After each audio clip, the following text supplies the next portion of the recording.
로마서 3장 9절에서 12절까지의 말씀 교독하겠습니다. 로마서 3장 9절입니다.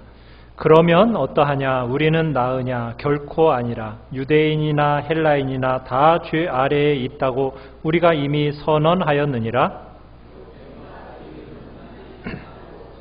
깨닫는 자도 없고 하나님을 찾는 자도 없고 다 치우쳐 함께 무익하게 되고 선을 행하는 자는 없나니 하나도 없도다. 아멘. 오늘 말씀의 제목, 죄의 노예인 사람이라는 제목으로 말씀을 나누고자 합니다. 한번 따라해 보겠습니다. 죄의 노예인 사람. 우리가 지금 로마서의 이제 한 큰 단락의 마지막 부분에 와 있습니다. 로마서 1장 18절에서부터 다루었던 부분의 마무리 단락 부분이 이제 우리가 보게 되는 3장, 오늘과 다음 주에 보게 될 내용인데요.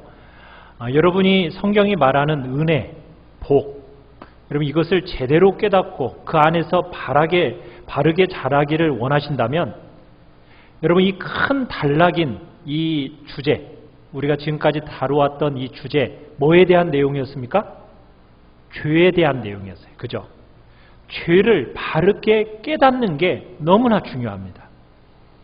오늘날 많은 성도들이 신앙생활을 오래 했음에도 불구하고 잘하지 못하는 이유가 있어요. 그 중에 하나가 뭐냐면 성경이 말하는 이 죄가 무엇인지를 모른다는 거예요. 그걸 제대로 몰라서 그 성숙과 성장에 있어서 걸림돌이 되는 경우가 많이 있습니다. 우리가 지금까지 다루었던 주제 어떤 것들이었습니까? 우리가 1장 후반부에서 이방인들의 그 파렴치한 죄성에 대해서 살펴봤어요. 30여 가지가 넘는 그 죄성에 대해서 그 이야기들을 다루었어요. 그리고서는 2장에서는 파렴치한 죄는 범하지 않았는지 모르지만 윤리적이고 도덕적으로 아주 고상해 보이는 사람들이 있는데 그들을 살펴봤어요. 자, 그런데 도덕적으로 윤리적으로 나름대로 참 깨끗하다고 말하는 그 사람들조차도 하나님 앞에서는 어떤 사람이라고요? 죄인이라는 겁니다. 똑같은 죄인으로 나타난다는 사실을 우리가 보았어요. 그리고는 2장 후반부에 가서는 말할 것도 없이 신앙적이고 의롭고 선할 것이라고 여겨졌던 유대인들, 종교적으로 나름대로 의롭다고 여겨졌던 그 사람들조차도 하나님 앞에서는 어떤 사람이라고요? 핑계할 수 없는 죄인이라는 것을 우리에게 보아왔어요. 그리고는 이제 사도 바울이 한 중요한 결론으로 우리를 데려가는 거예요. 1장 18절에서부터 계속해서 왔던 사도 바울의 어떻게 보면은 결론의 논지가 바로 9절에 나타나 있는 겁니다. 자, 우리 9절 다시 한번 읽어봅시다. 9절 시작. 그러면 어떠하냐? 우리는 나으냐? 결코 아니라. 유대인이나 헬라인이나 다 죄 아래에 있다고 우리가 이미 선언하였느니라. 자, 여기서 유대인이나 헬라인이나, 여러분 이 표현은 모든 사람을 가리키는 초대교회의 보편적인 표현입니다. 그래서 여기서 말하는 건 뭐예요? 모든 사람이 다 어디 아래에 있다? 죄 아래에 있다. 그러니까 1장 18절부터 시작해가지고 여기까지 온 맥락의 주제는 뭐예요? 모든 사람이 다 뭐다? 죄 아래에 있다. 한 사람도 예의가 있어요, 없어요? 한 사람도 예의가 없다. 모두 전부 죄 아래에 있다. 지금 이 표현을 지금 하고 있는 겁니다. 자, 그런데 여기서 지금 우리가 주의 깊게 봐야 할 표현이 하나가 있어요. 여기서 지금 성경은 모든 사람이 죄인이다 이렇게 말하고 있나요? 다시 한번 보세요. 그 구절을 뭐라고 표현되어 있는가 한번 자세히 한번 보세요. 모든 사람이 죄인이다 이렇게 말하고 있나요? 아니죠. 뭐라고 써 있어요? 모든 사람이 다 죄 아래에 있다 이렇게 표현하고 있어요. 그죠? 죄 아래에 있다. 여러분, 성경이 말하고 있는 죄의 개념을 생각할 때 우리가 늘 기억해야 할 게 있어요. 그건 뭐냐면 성경은요, 여러분과 제가 어떤 나쁜 죄를 지었기 때문에 우리를 죄인이다, 여러분 이렇게 말하지 않습니다. 여러분이 어떤 나쁜 죄를 지었으니까 너는 그래서 죄인이야, 성경은 이렇게 부르지 않는다라는 거예요. 지금 뭐라고 얘기하고 있어요? 우리가 어디 아래에 있다? 죄 아래에 속해 있다, 이렇게 지금 표현하고 있다는 거예요. 그러니까 우리의 소속이 죄 아래에 있기 때문에 죄를 짓는다, 지금 이렇게 얘기하고 있는 겁니다. 내가 나쁜 죄를 지었기 때문에 죄인이 된 게 아니라는 거예요. 우리는, 여러분과 저는 모태에서부터 태어나는 순간부터 우리 존재 자체가 어디 아래에 소속되어 있다고요? 죄 아래에 속해 있어서 죄의 노예처럼 되어 있다는 얘기입니다. 지금 성경은 그렇게 표현하고 있는 거예요. 그래서 죄가 시키면 네, 알았습니다 하고 죄 짓는 거예요. 죄가 너 이거 할래? 네 하고 죄 짓는 거예요. 이게 인간이란 얘기입니다. 죄가 마음껏 우리를 짓누르면서 우리 존재를 죄에 의해서 좌지우지, 죄가 좌지우지 하는 겁니다. 그래서 죄에 뭐가 되었다라는 거예요? 노예가 되었다, 노예. 죄가 마음껏 우리를 다스리고 지배하기 때문에 이 죄도 짓고 저 죄도 짓고 그렇게 한다라는 거예요. 우리가 죄에서 놓일 수 있는 그런 상태가 아니라는 거예요. 죄에 놓일 수 없는 상태, 죄 아래에 우리는 있다. 이게 성경에서 강조하고 있는 내용입니다. 사랑하는 성도 여러분, 여러분 세상 사람들을 볼 때 여러분 사람을 어떻게 나누세요?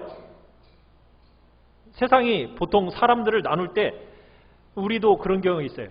훌륭한 사람이야, 참 착한 사람이네, 참 저 사람은 덕도 많이 쌓았어, 저 사람은 성공한 사람이야, 저 사람은 진짜 재능도 많아, 저 사람은 잘생겼어, 뭐 이런 식으로 우리 사람 여러 다방면으로 해서 우리 나누지 않습니까? 굉장히 다양한 기준을 가지고 사람을 나누어요.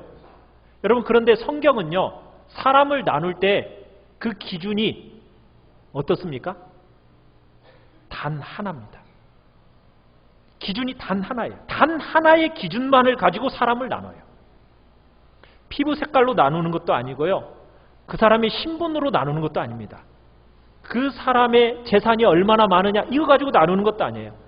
사람을 평가하는 데 있어서 하나님의 기준, 성경의 기준, 단 하나의 딱 하나의 기준, 그건 무엇입니까? 우리의 소속이 어디인가, 이거예요. 우리의 소속이 어디인가. 자, 그러면은 소속이 어디인가 딱 둘로 나눠져요. 어떻게 나눠지겠어요? 모태로부터 원래 가지고 있었던 죄 아래 속해 있는가, 아니면은 모태로부터 가지고 있던 그 소속으로부터 변화되어서 예수의 소속으로 바뀌었는가. 이 두 기준으로 하나님은, 성경은 딱 사람을 둘 기준으로만 나눕니다. 둘 중에 하나로만 평가되어진다는 거예요. 여러분, 이 기준이요, 여러분과 제가 사람을 대할 때도 똑같은 기준을 가지는 것은 너무나 중요한 겁니다. 여러분은 사람을 볼 때 무슨 기준으로 나누고 계세요? 저 사람은 돈 많아? 저 사람은 위치가 아주 좋아? 잘생겼어? 여러분, 혹시 그런 기준으로 나누고 있는 거 아니세요? 여러분, 저 사람은 그거 나하고 코드가 좀 비슷해?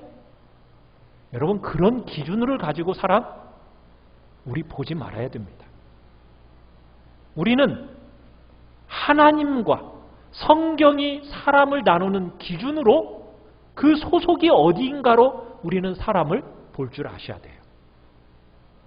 모태로부터 가지고 있었던 그 소속 그대로 가지고 있는가? 아니면 저 사람의 삶의 한순간에 어떤 분명한 소속의 변화가 있었는가? 소속의 변화를 경험했는가? 여러분, 이것으로 사람을 보는 훈련을 우리 해야 됩니다. 교회가 여러분 세속화되었다는 얘기를 많이 하죠. 여러분, 교회가 세속화되었다는 것을 어떻게, 무슨 근거로 우리가 보통 세속화되었다고 얘기를 하죠? 어떤 경우는 이런 식으로 얘기합니다. 아유, 교회들이 너무 그냥 막 돈을 너무 처바르면서 교회를 지어 으리으리게 지으니까 세속화된 것 같아. 아니면 또 이렇게 얘기하죠. 아이, 사회에서 조금 잘 나가는 사람들이 교회 안에 들어가지고 똑같이 자기 위치 차지하려고 그래. 그런 걸 볼 때 교회가 세속화된 것 같아. 그래요. 물론 그런 모습이 세속화된 한 측면이 보이기도 합니다. 그러나 여러분, 그런 것도 세속화지만 그것만 세속화가 아니에요.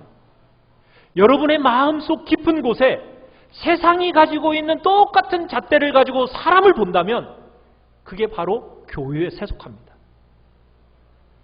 세상이 사람을 바라보는 데 있어서 그 보는 눈이 똑같은 잣대를 가지고 사람을 봅니까?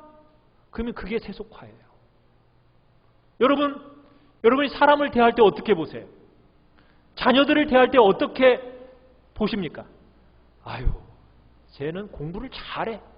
공부로 사람의 기준을 나눠요. 아유, 쟤는 착해. 인간적인 착함을 가지고 기준을 나눠요. 여러분, 그런데요, 다 똑같은 뭐예요? 죄인이에요. 공부 잘하는 죄인, 착하게 보이는 죄인, 다 죄인입니다. 이 세상을 살면서 자꾸 속아요. 세상이 중요하게 생각하는 것은 여러분, 이 땅에서 행복하고 이 땅에서 잘 먹는 것, 그게 아니잖아요. 여러분, 우리가 어느 날 한순간에 우리가 하나님 앞에 서게 될 겁니다. 전부 하나님 앞에 설 날이 있어요. 그 하나님 앞에 서게 되면 여러분이 어느 편에 서서 하나님 앞에 서게 되느냐가 결정적인 요소입니다. 하나님 앞에 설 때는 다른 기준 없어요. 딱 두 기준이에요. 한 기준은 무슨 기준입니까? 모태로부터 태어난 변화되지 않은 죄의 노예 아래에 있는 죄 소속이냐, 아니면은 이 세상에서 예수 그리스도를 만나 인격적으로 변화된 소속의 변화를 경험한 사람이냐, 딱 둘로 나눠질 뿐이에요. 교회는요, 사람을 볼 때 그렇게 봐야 돼요. 자꾸 다른 세상적인 눈으로 사람을 이런 잣대 저런 잣대로 평가하면 그게 바로 교회가 세속화되었다라고 말할 수 있는 거예요. 우리는 세상과 똑같은 잣대로 사람을 평가해서는 안 됩니다. 소속이 변화된 상태에서 돈이 많은 것, 여러분 부자가 되는 것, 이게 좋다. 여러분, 이건 다 가짜들입니다. 여러분의 소속이 정말 바뀌면은 돈 많은 부자, 여러분 이게 중요한 게 아니라는 것을 우리 알아야 돼요. 그래서 예수님이 비유를 드셨잖아요. 비유 중에, 하나님 나라의 비유 중에 어떤 비유를 드셨어요? 부자와 거지 나사로의 비유를 들었죠. 등장인물이 그잖아요. 한쪽에는 나사로, 뭐라고요? 거지예요. 이 세상의 기준으로 볼 때 이 나사로는 어떤 사람입니까? 돈이 없는 실패자입니다. 거기에다가 이 나사로는 뭐까지 알았다고 그랬어요? 질병까지 알았어요. 30대를 누가 와서 핥았다고요? 개들이 와서 핥았다고 그랬어요. 얼마나 비참한 실패자입니까? 그에 비해서 날마다 호화롭게 잔치를 벌이는 부자가 있어요. 예수님은요, 딱 두 사람을 비교시키고 있는 거예요. 여러분, 세상의 기준으로 볼 때 누가 성공했죠? 잘 먹고 정말 잘 사는 사람, 그게 성공 같아 보이죠? 근데 주님의 눈에는 그런 것이 아니라는 거예요. 주님이 사람을 볼 때는 딱 한 가지만 보신다는 거예요. 뭐만 본다고요? 이 사람의 소속이 어딘가? 죄의 노예인가? 예수 안에 있는가? 여러분, 죄에 속한 죄의 노예인가? 율법 아래에 있는가? 아담 아래에 있는가? 여러분, 아니면은 여러분은 은혜 아래에 있습니까? 예수 안에 있습니까? 이 두 가지 영역을 가지고 사람을 바라보고 평가 우리 주님이 하셨어요. 그렇다면 우리도 이 땅을 살아가는 동안에 그 눈을 가져야 된다는 거예요. 그 눈을. 우리의 삶에 있어서 부자여도 되고 가난해도 돼요. 병들어도 되고요. 건강해도 돼요. 그건 중요한 게 아니에요. 형통해도 되고 여러분 고난 가운데 있어도 돼요. 그건 중요한 게 아니에요. 중요한 건 뭐라고요? 하나님께서 여러분 어디에 소속되어 있느냐가 중요한 거예요. 여러분 가난하고 부자, 건강하고 아프고, 여러분 이것은 그 사람의 분깃과 부름과 은사를 따라 부름받은 그 하나님의 섭리와 경륜 속에 들어있는 거예요. 그건 결정적인 게 아니에요. 결정적인 건 뭐라고요? 모태에서 난 순간부터 여러분 그 가져왔던 그 소속, 죄의 노예 아래 있던 그 소속 한 번이라도 바꾼 적이 있느냐는 거예요. 그 소속을 바꾸어서 예수 그리스도 안에 있는가? 여러분 그게 중요하다라는 거. 어떠세요? 여러분의 눈은 그 눈으로 보여지세요? 아니면 여전히 세상의 그 눈으로 똑같이 사람들을 바라보고 사람들을 똑같이 평가하고 그렇게 나누고 있나요? 사랑하는 성도 여러분, 여러분의 소속은 어디이십니까? 옆 사람한테 한번 물어보세요. 당신의 소속은 어디이십니까? 왜 안 물어보세요? 소속이 어디세요? 모태로 태어난 그 순간부터 죄 아래 태어나 죄의 지배 아래, 죄의 권세 아래 여전히 죄의 종로로 타면서 죄가 시키는 대로, 그냥 죄가 하는 대로 물 먹고 물 마시면서 죄의 물 먹고 마시는 대로 하나님의 진노와 그 한나의 심판을 면할 수 없는 여러분 그런 상태 가운데 혹시나 여러분 있는 거 아닌가요? 사람은 절대로 중립적으로 태어날 수 있어요, 없어요? 없어요. 사람은요 중립적인 존재가 아닙니다. 죄의 노예 아래 있든지 은혜 아래 있든지 예수 안에 있든지 율법 아래 첫 번째 아담 아래 있든지 딱 둘로 나눠지는 거예요. 여러분 아이가 딱 태어나면 태어날 때는 막 빵긋빵긋 웃는 것이 천사 같아 보이죠? 그 천사예요? 그 천사 맞습니까? 아니에요. 아직 자기가 능력을 발휘를 못해서 그렇지. 그 능력을 발휘하기 시작하는 순간부터 여러분 뭐가 나타나기 시작하는 거예요? 죄성이 나타나는 거예요. 죄성이. 여러분 선하고 착하고 존경받을 만한 인간 이 땅에 없어요. 하나도 없다고. 지금 분명하게 성경은 얘기하고 있어요. 하나님의 면전에서 모든 사람이 다 죄 아래 짓눌려서 꼼짝 못하고 죄에 질질 끌려다니면서 죄를 짓다가 죄인의 삶으로 평생 살아가다가 영원한 지옥불에 떨어질 것이 인생의 운명이라는 거예요. 이게 사실입니다. 현실입니다. 이게 사람의 진실된 상태예요. 사람들이 이런 상태 가운데 있기 때문에 그래서 예수님이 이 땅에 오신 거예요. 우리가 모태에서부터 다 망가져 있었기 때문에 어디에도 가능성이 없었어요. 그래서 하나님이 자신의 아들을 이 땅에 보내주신 겁니다. 사람들이 그 죄의 지배 아래, 그 죄의 폭력 아래, 죄의 노예 아래 놓일 수 있는 길, 이 길이 어디에도 없어요. 하나밖에 없는 유일한 길, 그 길이 뭐예요? 하나님의 아들. 그래서 그 아들을 이 땅에 보내주신 거예요. 여러 길 가운데 최고로 좋은 길 아닙니다. 유일한 하나밖에 없는 단 하나의 길, 그 길이 바로 자신을 아들을 이 땅에 보내주신 거예요. 이게 성경이 말하고 있는 메시지예요. 사람은요 모태에서 태어나는 순간부터 죄 아래에 있으면서 죄를 너무너무 사랑하고요 정말 죄에 너무너무 익숙해져 있어요. 그래서 말씀대로 사는 것이 어려운 거예요. 여러분 말씀대로 사는 거 쉬워요, 어려워요? 쉽지 않죠? 왜 그래요? 너무 죄에 익숙해져 있어가지고 이 죄에 너무 익숙해져 있는 몸이 이 말씀대로 살라니까 돼요, 안 돼요? 이게 듣고 사라지지가 않는 거예요. 말씀이 어려워서가 아닙니다. 우리가 너무 죄에 익숙해져 다 망가져 있기 때문에 우리가 그래서 말씀대로 살아가지를 못하는 거예요. 동의는 되는데, 정말 동의는 되는데, 살고는 싶은데 사라지지 않는 이유, 우리가 어떤 존재예요? 죄에 찌들 대로 찌들어져 있는 존재이기 때문에 그렇다는 거예요. 여러분 이렇게 말씀하니까 동의가 돼요? 동의가 안 되시는 것 같아요. 그래서 동의를 못하니까 사도 바울이 증거를 갖다 대는 거예요. 자, 10절에 가보시면 한번 10절 한번 읽어볼까요? 시작. 기록된 바 의인은 없나니 하나도 없습니다. 자, 뭐라고 얘기했어요? 기록된 바.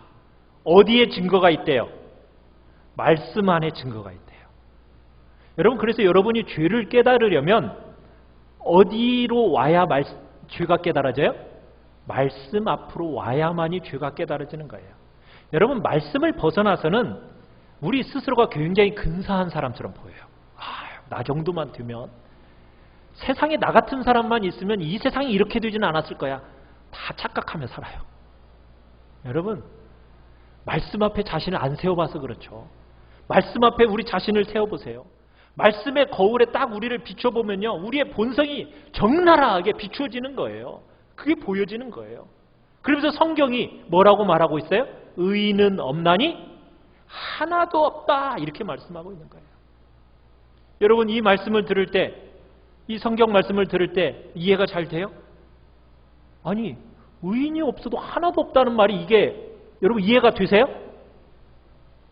아니, 어떻게 거의 없다라고 말해야지 무슨 하나도 없어. 너무 지나친 말 아니야? 아니, 성경은 어떻게 의인은 없나니 하나도 없다라고 얘기할 수가 있지? 여러분, 왜 우리들이 자꾸 의인은 하나도 없다는 말에 자꾸 반감이 생기는지 아세요? 그 이유는 뭐냐면 우리가 생각하는 의인의 기준이 성경이 말하는 기준하고 너무 다르니까 그래요. 여러분, 우리가 생각하는 의인의 기준은 어때요? 이게 세상의 법에 조촉되지 않고 그냥 법을 어기지 않으면은 그래도 나는 의롭다라고 생각이 자꾸 드는 거예요. 여러분, 법에 저촉되지 않고 법대로만 살면 의인입니까? 세상의 법대로만 살면? 아니에요. 여러분, 이 세상의 법이라는 것은 하나님의 기준에서 제일 밑바닥이에요. 밑바닥. 하나님의 법이, 하나님의 원하시는 기준이 100가지가 있다고 생각한다면 이 세상의 법이라는 것은 100가지 중에서 99번째, 100번째예요. 100번째. 그게 세상 법이에요. 하나님의 법의 제일 밑바닥에 있는 게 뭐라고요? 세상의 법이라고요. 제일 초보적인 거, 제일 최소한으로 요구되어지는 거, 그게 세상법입니다. 사람이 이 세상에 살아갈 때 사회를 이루면서 최소한으로 요구되어지는 것만 지금 세상의 법에 기록되어 있는 거예요. 그래서 법을 한번 보세요. 전부 소극적인 거예요. 안 해야 될 일, 이것만 기록해 놓은 게 세상법입니다. 적극적으로 무엇을 해라, 여러분, 그런 것은 법에 안 기록되어 있지 않아요. 안 나와요. 그러니까 사회가 만들어 놓은 법은 전부 소극적이라고요. 그래서 여러분, 우리가 주로 무슨 생각을 하면 나는 법 안 어겼어. 나는 법을 안 어겼기 때문에 나는 선해. 그러면서 나는 저 술주정뱅이와 다르고 요즘에 그냥 뜨는 인물 고유정이하고 나는 달라. 누군지 모르시는 분은 나는 그런 사람하고 다르다고. 여러분, 법의 최소한의 규정이기 때문에 하나님의 기준을 보여주지 못하는 거예요. 여러분, 하나님의 기준을 보여주는 게 뭡니까? 말씀이 보여주죠. 말씀이. 하나님의 기준과 그분의 성품에 반영되어 있는 하나님의 율법, 십계명. 여러분, 그 율법을 하나님과의 관계에서 하나도 어기지 않아야 됩니다. 그래야 하나님이 의인이라고 인정해 주시는 거예요. 하나님의 율법 속에서, 하나님의 그 율법 속에서 하나도 어기지 않을 때 그 사람을 의로운 사람이라고 얘기하는 거예요. 그냥 이 세상의 법에, 낮고 낮은 그 초보적인 법에 저촉되지 않았기 때문에 의인하고 생각하면 절대로 안 되고요. 뭐에? 하나님의 말씀에.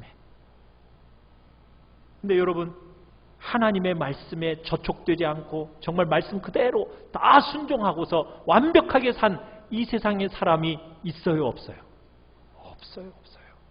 여러분, 그렇게 해가지고 하나님 앞에 떳떳하게 설 수 있는 사람 이 세상에 있어요, 없어요? 하나도 없다라는 거예요. 하나님의 기준은 율법을 다 행할 때 정말 의인이라는 거예요. 사람들과의 관계 안에서도 마찬가지예요. 정당한 관계 안에 머물러 있어야 의인이에요. 근데 우리들은 주로 그렇게 생각해요. 사람들과의 관계 속에서 저는요 할 만큼 했어요. 저는 할 만큼 했어요. 이렇게 말하는 사람들이 있어요. 여러분, 그건 잘못된 잣대를 대고 있는 겁니다. 상대가 여러분보다 더 나쁜 일, 여러분은 저 사람보다 덜 나쁜 일을 상대적으로 비교해서 그래, 나는 나의 도리를 다 했다. 여러분, 그렇게 말하는 것은 아니라는 거예요. 율법이 우리에게 요구하는 건 뭐죠? 율법이 우리에게 요구하는 것은 사람이 우리에게 어떻게 행할지라도 하나님 앞에서 우리의 도리를 하는 거예요. 하나님 앞에서 우리의 도리를 하는 거예요. 그게 율법이 요구하는 바입니다. 그게 사람과의 바른 의로움이에요. 자꾸 우리는 상대보다 나쁘지만 않으면 우리는 할 도리를 했다고 생각하는데 그게 아니에요. 성경은 그건 의가 아니래요. 그건 불의래요. 하나님이 여러분과 저에게 원하시는 것은 상대보다 그냥 덜한 죄를 짓는 그 정도가 아니에요. 소극적으로 의를 행하는 그 정도가 아닙니다. 우리는 어떤 사람이 돼야 된다는 거예요? 적극적인 의를 행하는 사람이 진짜 의인이라는 거예요. 그게 의인이래요. 그런데 이 땅에 그런 의인이 있어요, 없어요? 없다는 거예요. 하나도 없다는 거예요. 하나님과의 관계에서도 그렇고 사람과의 관계에서도 그렇고 다 실패하고 너무나도 많은 점과 흠과 티, 그 자체가 인간이라는 거예요. 그래서 이 세상에 사람들이 낮아진 기준을 가지고 자꾸 자기 할 도리 했다라고 믿는데 여러분, 그렇게 생각하면 안 돼요. 그 빨리 그 자리에서 일어나셔야 돼요. 정신 차리셔야 돼요. 하나님의 기준하고 세상은 다르거든요. 자, 11절 뭐라고 또 말하고 있습니까? 자, 11절 읽습니다. 시작. 깨닫는 자도 없고 하나님을 찾는 자도 없고. 여러분, 여기서 깨닫지 못한다라는 표현은 무슨 뜻이냐면 지혜롭지 못하다, 그런 뜻입니다. 그러니까 깨닫다라는 의미가 지혜롭다라는 뜻이거든요. 근데 깨닫지 못한다라는 것은 뭐예요? 지혜가 없고 어리석은 자가 되었다는 얘기예요. 사람들이 다 어떠냐? 전부 다 사람들이 깨닫지를 못해. 다 한 가지로 어리석다는 거예요. 여러분의 삶 속에 죄가 가져다준 제일 중요한 결과 중에 하나가 뭐냐면 어리석음이에요. 자기 스스로의 논리 속에서는 완벽하죠. 그렇지만 하나님의 기준에서는요, 얼마나 점과 흠과 티가 허물이 많은 존재인지를 못 보는 거예요. 인간이 못 봐요. 못 깨달아요. 여러분, 깨닫지 못한다, 지혜롭지 못한다는 것은 무슨 과학적으로 뭐 사업, 정치하는 지혜, 이게 없다는 얘기가 아니에요. 여러분, 그것은 죄를 지키기 전이나 죄를 지은 후나 그대로 가지고 있는 지혜예요. 그런데 무슨 지혜가 없냐? 하나님께 속한 일에 대해서 알지 못하는 거예요. 그게 깨닫지 못하는 거예요. 하나님과 하나님께 속한 지혜가 없어요. 그래서 하나님을 알지를 못해요. 하나님을 모르니까 진짜 행복이 뭔지를 몰라요. 진짜 행복이 뭔지를. 사람이 언제 행복할까요? 사람이 어떻게 지어졌죠? 하나님의 형상을 따라 지어졌죠. 사람의 모델은 누구예요? 하나님이 모델이세요. 그러면은 우리 인간은 언제 행복하게 만들어졌다는 거예요? 하나님을 닮아갈 때 행복하게 만들어졌다는 거예요. 왜? 우리 인간의 모델이 누구이니까? 하나님이시니까. 우리 인간은 그래서 하나님을 바라보고 하나님을 닮아갈 때 행복하게 지어진 존재가 인간이에요. 그래서 아무리 인간이요, 이 땅에서 이 세상을 살면서 돈 많이 벌어서 행복해요, 안 해요? 행복할 수가 없어요. 이 세상에서 아무리 유명해도 행복할 수가 없다니까요. 아무리 많은 권력을 가지고 이 세상의 많은 나라를 여러분 정복해도요, 행복할 수가 없어요. 왜요? 인간은 어떻게 만들어졌기 때문에? 하나님을 모델로 해서 하나님을 닮도록 만들어졌기 때문에 하나님을 알지 못하고 하나님을 바라보지 못하고 하나님을 닮지 않으면 절대로 우리 인간은 행복할 수가 없는 존재예요. 그래서 우리는 하나님 앞으로 가야 되고 하나님 앞으로 가서 하나님의 그 낯빛으로부터 오는 은택과 하나님과 그 친밀한 사귐 속으로 우리가 들어갈 때 인간은 그때 정말 행복한 겁니다. 사람들 속에 하나님을 닮은 것이 들어있기 때문이에요. 많이 깨트려져 있긴 하죠. 흔적이 많이 약해져 있긴 하죠. 그렇지만 사람들 속에 여전히 하나님을 닮은 게 있단 말이에요. 그 기준과 그 중심이 채워지기 이전에는요, 사람이 만족할 수가 없는 거예요. 왜? 인간을 그렇게 만들었기 때문에. 그런데 사람들이 그걸 깨달아요, 못 깨달아요? 못 깨달아요. 사람들이 그걸 못 깨달으니까 돈 버느라고 그냥 등뼈가 다 휘어져 버려요. 그죠? 왜 인생의 행복이 뭔지를 모르니까. 왜 예수님이 비유를 들어도 꼭 거지 나사로 같은 비유를 들었을까요? 네? 병 걸리고 개들이 그냥 헌대를 하는 왜 그런 최악의 수준에 있는 사람을 왜 예수님은 그렇게 비유로 드셨냐는 거예요. 거기에 행복이 있는 게 아니기 때문이에요. 여러분, 그거 깨닫지를 못해요. 인간들이 깨닫지를 못해요. 여러분, 가난하거나 부자가 되는 거 그게 중요한 게 아니라는 거예요. 그걸 깨닫지를 못해요. 병들거나 몸이 아프거나 건강하거나 이게 중요한 게 아니라는 것을 깨닫지를 못해요. 깨달아야 되는데 못 깨달아요. 삶 가운데 삶을 살아가는데 자꾸 인간들이 껍데기만 가지고 살려고 하는 거예요. 하나님의 아들을 십자가에 못 박아 죽이면서까지 정말 우리를 사랑하고 우리를 가치 있게 여기셨다고 그렇게 말하는데 이게 정말 전부인데 그것을 깨닫지를 못해요. 어두워지고 미련해졌다는 거예요. 알지를 못한다는 거예요. 여러분, 성도는 그렇게 살아서는 안 돼요. 지금 인간이 지금 깨닫지를 못해요. 인생의 행복을 못 깨달을 뿐만 아니라 자기가 누군지도 몰라요. 자기가. 그냥 깨트려져 있는 자기를 깨닫지를 못해요. 늘 자기가 기대하는 것. 자기가 자기 존재를 모릅니다. 자기가 기대하는 것 붙들고 살아요. 자기가 기대하는 것. 아, 나는 이런 사람이 되고 싶어. 근데 마치 되고 싶은 사람이 자기인 것처럼 착각하면서 그 헛개비 붙들고 살아가는 게 인간이에요. 자신의 진실된 모습을 보지를 못한다니까요. 그러니까 늘 우월감과 열등감 속에서 왔다 갔다 하면서 그렇게 살아가는 거예요. 왜? 하나님을 모르니까. 자기를 모르니까. 그러니까 인간이 하나님의 형상으로 만들어진 존재라는 거, 존귀한 존재라는 거, 그런 걸 모르고서는 그냥 비참한 자리에 빠져가지고 그저 돈, 거기에 목숨 걸고 인간이 살아가는 거예요. 인생의 전부를 전부 다 이 세상이 다 돈 버는 데다가 다 투자하며 살아가는 거예요. 등뼈 휘도록 그렇게 인생을 거기에 목숨 걸고 살아가는 거예요. 왜? 뭐가 없어서요? 삶을 사는 지혜가 없는 거예요. 죄 아래에 있어서 깨닫지를 못하는 어리석은 자의 모습. 우리는 그런 미련한 자의 삶을 살아가지 않아야 됩니다. 그런 자리에 우리는 부름받지 않았어요.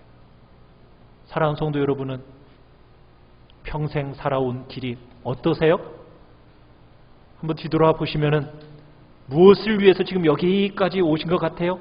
걸음걸음 자욱자욱마다 뭐가 보여요? 죄뿐입니다. 우리 찬양하죠.